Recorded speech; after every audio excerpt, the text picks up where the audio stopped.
जय हिंद साथियों, जैसा कि होमवर्क सीरीज चल रहा है और आप लोग का ही डिमांड था जो कि होमवर्क के द्वारा ही हम लोग को ग्रुप डिस्कशन करवाइए, तो हम स्पेशल रूम पे बैठ करके इस प्रकार से करवाते हैं। बाकी का संस्थान में जो लोग आते होंगे उनको तो सामने में ग्रुप डिस्कशन हो जाती है। बाकी का जो लोग नहीं आते हैं, बहुत डिस्टेंस से रहते हैं, उनके लिए मैं आप लोग को होमवर्क सीरीज एक चलाया हुआ हूँ, जो कि होमवर्क आपको टेलीग्राम पे दे दिया जाता है। वहां से ज्वाइन कर लीजिए। बीच बीच में 1-2 दिन क्लास एब्सेंट हो जाती है, थोड़ी सी दिक्कतें हमें भी रहती है, इसलिए हो जाती है। फिर भी आज का जो टॉपिक है पॉलिटी में देखेंगे, सर्वोच्च न्यायालय से पूछेंगे। इसके बाद लुसेंट है। इसके बाद आपका जो है बिहार में जितने भी पूछा गया क्वेश्चंस है उसमें एसपीडी में 60 संग्रह के रूप में दे दिया गया है। अभी फिलहाल ये बुक चलती है आपको बिहार एसएससी या बिहार एसआई हो या बिहार कांस्टेबल के लिए। फिलहाल अगर आप अपना जीके अच्छा करना चाहते हैं तो इस ग्रुप को ज्वाइन कर लीजिए। यूट्यूब चैनल को भी सब्सक्राइब कर लीजिए ताकि आपको अपडेट हर समय मिलते रहेगा। और होमवर्क के लिए आपको डिस्क्रिप्शन में हम लिंक दे देंगे टेलीग्राम का, आप वहां से ज्वाइन कर लीजिए और आप जो है तो होमवर्क डेली कर लीजिए। चलिए बताइएगा, सर्वोच्च न्यायालय से सुप्रीम कोर्ट में सर्वोच्चतम न्यायालय के अधिकार क्षेत्र को बढ़ाने का अधिकार किसके पास होता है? संसद के पास होता है। सही है। इसके बाद बताना है भारत के सर्वोच्च न्यायालय की स्थापना कब हुआ था? 1950। सही है, 1950 यानी 28 जनवरी 1950। डेट भी याद रखना है, 28 जनवरी 1950 को जो है हुआ था। सही है। हाँ, अधिनियम आपसे पूछे तो 1935 का भारत शासन अधिनियम था। सही है। इसके बाद बताना आपको भारत के सर्वोच्च न्यायालय के कार्यवाहक मुख्य न्यायाधीश की नियुक्ति कौन करता है? राष्ट्रपति करता है। सही है। अभी वर्तमान में जो है टोटल न्यायाधीश की संख्या कितना सर्वोच्च न्यायालय में? 34। सही है। 33 + 1 मुख्य न्यायाधीश एक है, जो कि मुख्य न्यायाधीश कौन है? नहीं, वाई बी रेड्डी नहीं, DY चंद्रचूड़ है। याद रखना है, चंद्रचूड़ जी हैं जो कि सर्वोच्च न्यायालय के मुख्य न्यायाधीश है। इसके बाद बताना है आपको उच्चतम न्यायालय के न्यायाधीश के वेतन का निर्धारण किसके द्वारा किया जाता है? संसद के द्वारा। सही है, संसद के द्वारा ही निर्धारित किया जाता है। और अभी अगर हम वर्तमान में सर्वोच्च न्यायालय के मुख्य न्यायाधीश की वेतन की बात करें कितना? 2,80,000। सही है, 2,80,000 रुपया है। इसके बाद आपको बताना है सर्वोच्च न्यायालय के न्यायाधीश की नियुक्ति किसके द्वारा किया जाता है?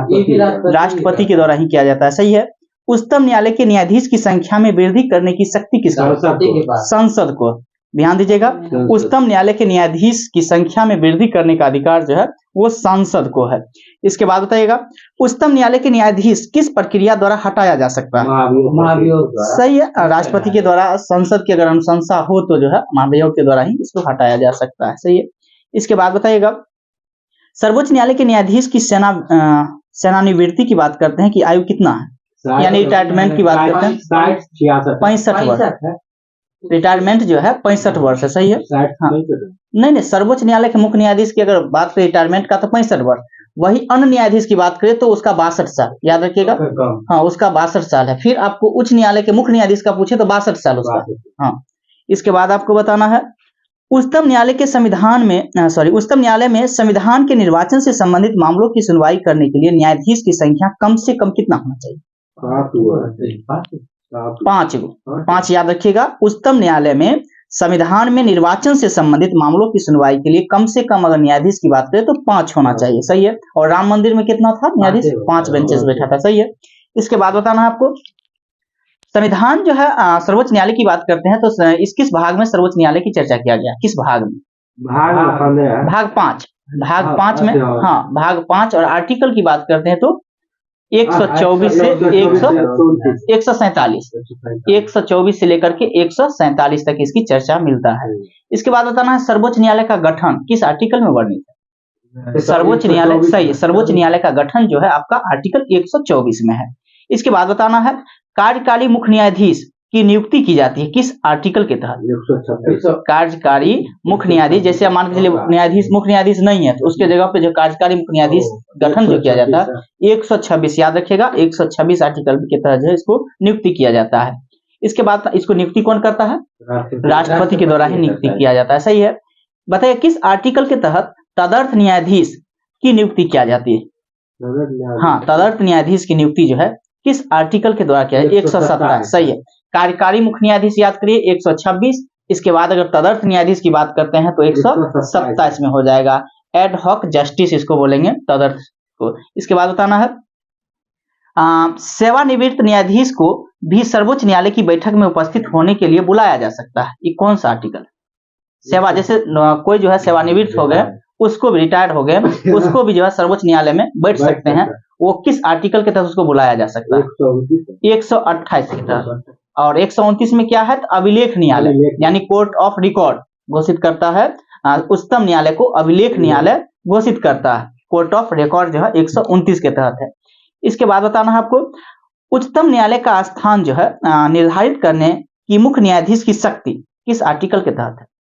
उच्चतम न्यायालय का स्थान निर्धारित करने की मुख्य न्यायाधीश की जो शक्ति है, यानी कि हम अपना क्षेत्र जो है अपने से डिसाइड करेंगे, ये शक्ति जो है किस आर्टिकल के तहत?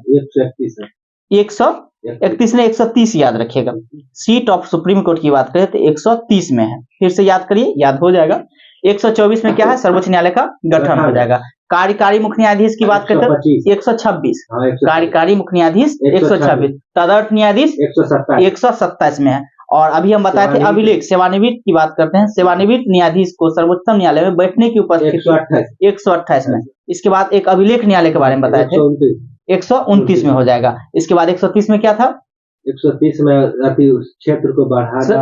हाँ नहीं, मुख्य न्यायाधीश जो है अपने अनुसार जो है उस क्षेत्र को चुन सकता है, वो आर्टिकल 130 में वर्णित है। सही है। इसके बाद बताना है उच्चतम न्यायालय की आरंभिक या मूल अधिकारिता ओरिजिनल जस्टिसेशन की बात करते हैं तो किस आर्टिकल के तहत है? उच्चतम न्यायालय, सही है, 131 के तहत ये जो है उच्चतम न्यायालय की आरंभिक या मूल अधिकारिता का विवरण जो है 131 आर्टिकल में वर्णित है। अपील के लिए उच्चतम न्यायालय की विशेष अनुमति स्पेशल लेवल ऑफ अपील जो है किस आर्टिकल में? 136 में। 136 में है। अपील के लिए उच्चतम न्यायालय की विशेष अनुमति जो है आपका 136 आर्टिकल हो जाएगा। सही है। इसके बाद बताना है आपको उच्चतम न्यायालय की अपने शक्तियों का पुनर्विचार, यानी उच्चतम न्यायालय जो अपना बयान दे दिया उस पर पुनर्विचार करने की शक्ति जो है किस आर्टिकल में बनी? 137। उस विचार को जो है पुनः जो है उस पर विचार कर सकता है। विचार 137 अगर कोई भी मान के चलिए चीजें दे दिया है उस पर पुनः जो है उस पर पुनर्विचार कर सकता है, तो वो आपका 137 आर्टिकल के बारे में दर्शाया गया है। इसके बाद बताना है उच्चतम न्यायालय द्वारा घोषित विधि सभी न्यायालय पर बाध्यकारी होती है। ये कौन सा आर्टिकल है? हाँ 141 याद रखिएगा। इसके बाद राष्ट्रपति की उच्चतम न्यायालय में परामर्श करने की शक्ति का वर्णन 143 आर्टिकल हो जाएगा। सही है। इसके बाद बताना है किस आर्टिकल के अंतर्गत उच्चतम न्यायालय को राष्ट्रपति के अनुमोदन में न्यायालय की कार्य पद्धति एवं प्रक्रिया को विनियमित करने के लिए नियम बनाने की शक्ति दी गई? 145 हो जाएंगे। सही है। इसके बाद बताना है कौन से आर्टिकल के तहत उच्चतम न्यायालय के अधिकारियों एवं सेवकों को नियुक्ति का प्रावधान किया गया है? 146 याद रखना है। सुप्रीम कोर्ट के जो आपके जस्टिस होते हैं उसकी अगर बात करते हैं वेतन जो है किस प्रकार मिलता है? संचित निधि से। सही है। भारत के संचित निधि से जो है उसका पेंशन हो या आपका जो है उसका वेतन हो, वो जो संचित निधि से मिलता है। इसके बाद आप बताइएगा केंद्र और राज्य के मध्य होने वाले विवादों का निर्णय करने की जो है भारत में उच्चतम न्यायालय की शक्ति आती है। ये कौन सा अधिकार है इसका? ये अधिकार जो है कौन सा? मूल अधिकारिता के ही अंतर्गत है। सही है। इसके बाद बताइएगा उच्चतम न्यायालय ने संविधान के मूल ढांचे का सिद्धांत किस वाद में प्रतिपादन किया? केशवानंद भारती बनाम, जो कि कब आया था? 1973। इसका डेट याद है?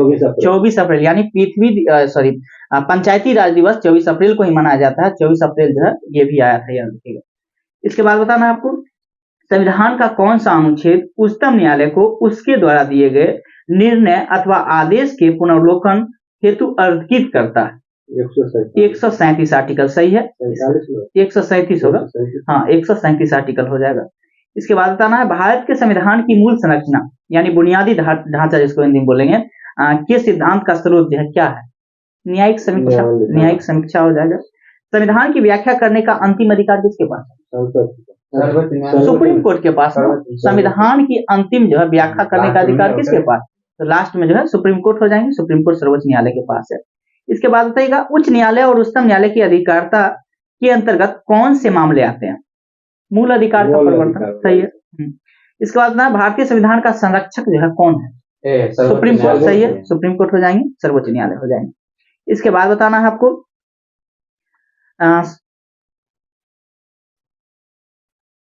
भारत के प्रथम दलित मुख्य न्यायाधीश कौन है? भारत के प्रथम दलित न्यायाधीश कौन है? याद रखिएगा न्यायमूर्ति के.जी. बालकृष्णन। न्यायमूर्ति के.जी. बालकृष्णन हो जाएंगे जो कि प्रथम दलित मुख्य न्यायाधीश थे। अभी जो आपका सुप्रीम कोर्ट के जस्टिस है, मुख्य न्यायाधीश है, वो जो है किस क्रम के? अभी 50वां, सही है, 50वें कर्म हो जाएगा। इनके पिताजी भी मुख्य न्यायाधीश के रूप में काम कर चुके हैं। इसके बाद बताइएगा, संविधान की व्याख्या से संबंधित सभी वाद सर्वोच्च न्यायालय के समक्ष किस अधिकारिता के अंतर्गत आता है? ये प्रारंभिक क्षेत्राधिकार के अंदर। देखिए ये वाला क्वेश्चन पूछता है, याद करिएगा। संविधान की व्याख्या से संबंधित, जो संविधान की व्याख्या से संबंधित है सभी विवाद जो है सुप्रीम कोर्ट के जो है किस अधिकार के अंतर्गत आता है? ये प्रथम क्षेत्राधिकार के अंतर्गत आता है, यानी संविधान की व्याख्या से संबंधित। इसके बाद बताना है, तो याद ही हो जाएगा, संविधान का व्याख्या है तो वो प्रथम सबसे पहले यही होगा, प्रारंभिक हो जाएगा। कानूनी मामलों पर जो है उच्चतम न्यायालय से किसे परामर्श लेने का अधिकार है? उच्चतम न्यायालय राष्ट्रपति को, जो कि 143 के अंतर्गत लेता है। लेकिन ये जरूरी नहीं है जो मानेगा ही, इस बात को भी गारंटी है, मानने के लिए बातकारी भी नहीं किया जा सकता है। इसके बाद बताना है, भारतीय संविधान के किस अनुच्छेद के अंतर्गत सर्वोच्च न्यायालय भारतीय नागरिकों के मौलिक अधिकार की सुरक्षा करता है? सही, आर्टिकल 32। और आर्टिकल 32 को किसने संविधान की आत्मा कहा? भीमराव अंबेडकर। सही है। इसके बाद बताना है, सर्वोच्च न्यायालय के अपीलीय क्षेत्राधिकार को कितने भागों में बांटा गया? 4 भागों में बांटा गया। कौन कौन सा है सुनिएगा। संवैधानिक विषय है, एक सिविल विषय है, एक आपराधिक विषय और एक विशेष अनुमति है। जिसमें अगर हम बात करते हैं संवैधानिक विषय से जुड़ी अपील जो है किस आर्टिकल में वर्णित है? 132। और सुप्रीम कोर्ट का किस अनुच्छेद से कितना अनुच्छेद देखने के लिए मिलता है? सुप्रीम कोर्ट, हाँ, 124 से लेकर के 147। फिर 148 में क्या कहा जाता है? भारत के नियंत्रक एवं लेखा परीक्षक आ जाएगा, उसमें याद रखिएगा 124 से 147 तक में। और संवैधानिक विषय से जुड़ी जो मामला होता है वो 132 में वर्णित है। टोटल 4 जो है क्षेत्रीय अपीलीय क्षेत्राधिकार में बांटा गया है, जिसमें संवैधानिक विषय, सिविल विषय, आपराधिक और विशेष अनुमति। जिसमें संवैधानिक विषय 132 है, सिविल 133 है, आपराधिक 134 और विशेष अनुमति जो है 136 में। फिर से याद करिएगा, संवैधानिक की बात करें तो 132 है, सिविल की बात करें 133, आपराधिक की बात करें 134 और विशेष की बात करें तो 36। 35 छूटा हुआ है, इस बात पे याद रखना। इसके बाद बताना है, हाँ, सर्वोच्च न्यायालय के न्यायाधीश नियुक्ति होने के लिए किसी व्यक्ति को कम से कम कितने वर्ष तक उच्च न्यायालय में वकालत करनी चाहिए? 10 साल। सही है, 10 साल होना चाहिए। इसके बाद बताना है, और इसके लिए अगर न्यूनतम आयु सीमा की बात करें कितना, हालांकि संविधान में इसकी चर्चा नहीं किया गया है, ठीक है। इसके बाद बताना है, लोकहितवाद यानी PIL की संकल्पना जो है किस देश से हुआ था? किस देश से हुआ था? देखिए हमारे संविधान में भी वर्णित है, लाया गया था इसको। लोकहितवाद PIL की संकल्पना जो है, सही है, उद्गम किस देश से हुआ था? ये आपका अमेरिका से हुआ था। सही है। इसके बाद बताना है, मूल अधिकार के उल्लंघन के विरुद्ध उच्चतम न्यायालय किस आर्टिकल के तहत रीट जारी करता है?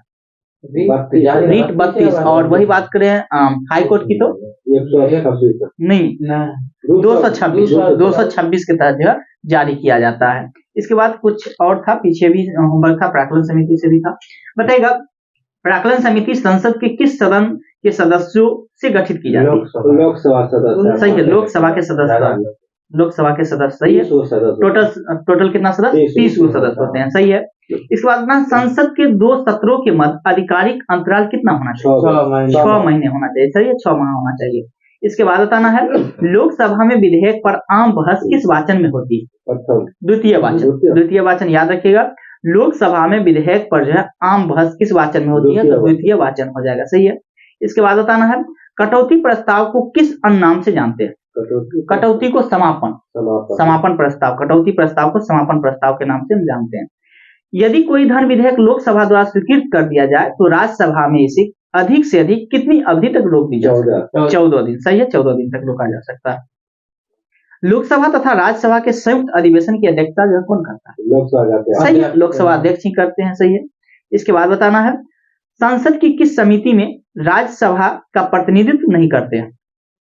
प्राक्कलन समिति में टोटल के टोटल लोकसभा के ही सदस्य होते हैं। टोटल कितना सदस्य? 30 सदस्य होते हैं। सही है। और इसका कार्यकाल की बात करें तो 1 वर्ष, या लोक लेखा पूछे या प्राक्कलन पूछे, दोनों का 1 ही वर्ष कार्यकाल होता है। सही है। और लोक लेखा समिति में टोटल कितना सदस्य? 22 सदस्य। सही है। हाँ, 15 टोटल। सही है। हाँ, 15/7 यानी 22 होता है, 15 को जो लोकसभा और 7 राज्यसभा। सही है। इसके बाद बताइएगा, वर्तमान में जो है राज्यसभा में टोटल कितना सदस्य?